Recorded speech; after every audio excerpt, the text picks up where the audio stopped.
3.5 కోట్ల తీర్థములు నీ యందు స్నానం చేయడానికి వస్తాయి. 3.5 కోట్ల తీర్థములు నీ యందు ప్రవేశించి ఉంటాయి కాబట్టి నీవు తీర్థరాజము అని పిలువబడతావు.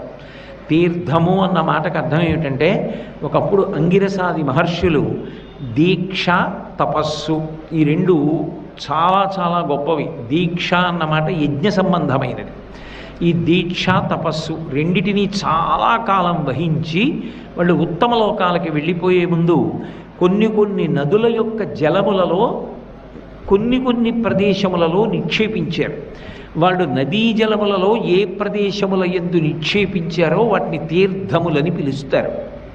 అందుకే అక్కడ స్నానం చేసినటువంటి వాళ్ళకి అటువంటి దీక్షా తపస్సుల యొక్క ఫలితం లభిస్తుంది. అందుకని వారు సమాజమునందు ఒక విశిష్ట స్థానాన్ని పొందినవారు అవుతారు. అందుకే తీర్థయాత్ర